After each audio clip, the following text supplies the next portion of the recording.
ระหว่าง EP 8 Cupping ถ้วย Twister Titan ครับวันนี้เราจะคัพกาแฟโปรดักชั่นเบาๆก็เทแค่ตรงกลางนี้ยังคงมีขายใน Shopee เดี๋ยวผูกลิงก์ให้จ้านี่มันจะหมุนของมันเองเทแค่ตรงกลางก็คือต้องเทแบบว่าให้มันสูงหน่อยแล้วค่อยๆให้เขาสปินมันไม่ได้แค่แบบหมุนข้างบนนะมันหมุนข้างล่างมันหมุนของเขาเองเพราะว่ามันมีตัวนี้ปั๊บพอเทไปข้างบนอาจจะไม่หมุนบางอันแบบหมุนแต่หมุนน้อยแต่ข้างล่างแน่นอนมันจะเป็นโทร์เนโดนะจ๊ะโปรโตคอลของการคัพปิ้งของเราคือ4 นาทีปุ๊บเราจะเบรก1 2 3 4แล้วเราจะเทน้ำในการต้มน้ำท็อปอัพให้มันปริ่มๆเดี๋ยวทำให้ดูจะทำให้ดูให้เห็นเลยว่าทำยังไงบ้างตัวถ้วยนี้ปกติตามโปรโตคอลคือเราต้องดมไงเบรกเดี๋ยวทำให้ดูว่าตามโปรโตคอลที่เขาต้องดมเขาต้องดมแบบไหนก็จะดมแบบมันจะมีวิธีการตีก็จะแบบ1 2 3แล้วก็ดมวิธีทำก็คืออย่างนี้ตีลงถามทีนะ1 2 3แล้วก็คอนติเนียไปแล้วก็คอนติเนียไปแต่ผมแม่งขี้เกียจดมเพราะว่าผมจะชิมอย่างเดียวเนี่ยผมก็ทำอย่างนี้แทนรีแคปในการตีดูนะครับ1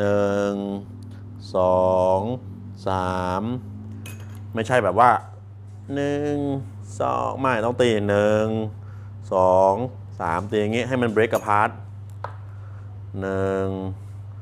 2 3นี่เพื่อให้เม็ดกาแฟมันตกลงไปข้างล่างไอ้ฟองนี่คือแก๊สทีนี้ก่อนที่จะตักพวกฟองออกควัสออกเนี่ยเราจะเทน้ำกลับมาให้ปริ่ม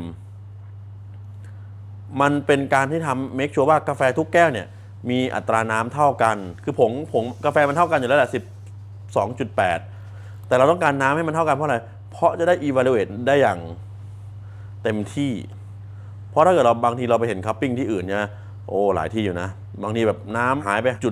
5.3แล้วเราจะรู้ได้ไงว่ากาแฟตัวนี้ intensity เท่ากันหรือเปล่าถ้าเราไม่เทน้ำให้ปริ่มเท่ากัน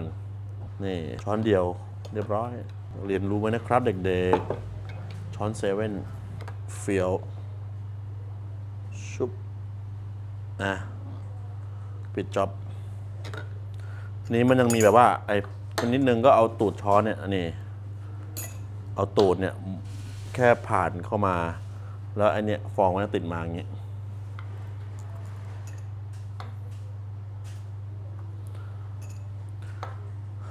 ถ้วยเนี่ยค่อนข้างจะเก็บความร้อนนะผมคิดว่าผมน่าจะคัพประมาณสัก10 นาที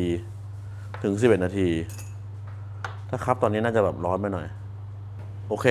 10 นาที23 วินาทีแล้วเราจะเริ่มจากตัวแรกก่อนวันนี้ผมไม่อยากจะดื่มแบบดื่มกลืนผมจะถุยลงอันแรกเนี่ยเป็นกาแฟมาจากโคลอมเบียที่มีรสชาติเหมือนฮอปส์เขาบอกว่าใช้ฮอปส์ของออสเตรเลียไปหมักที่กาแฟที่โคลอมเบียก็เป็นเหมือนของที่แชมป์ออสเตรเลียไปแข่งชื่ออะไรวะทอมฮัตสันอันที่2เอธิโอเปียวอชเจโดถูก อันที่3ปานามาเนเชอรัลกูว่าใช่นะเก่งมากจบแล้วไทยแค่นี้แหละอันนี้เป็น CM ใหม่แซ่บก็อันนี้ก็คือทำเพื่อจะชิมคุณภาพของฟาร์มมิ่งที่เขาเอาเข้ามา EP ถัดไปเราจะทำเรื่องค่าน้ำก่อนค่าน้ำแบบง่ายๆเลยซิมเพิลเลยก็คือน้ำที่เป็น reverse osmosis แล้วก็น้ำถูกการปรุงด้วย aqua coat หรือปรุงด้วย mineral แล้วเราทำสูตรมองเฟลอกับเซเว่นให้เลยและคอมเพลกับพวก aqua coat ไง EP ถัดไปจะเป็นอันนี้เลยปุ้มปิดจ็อบ YouTube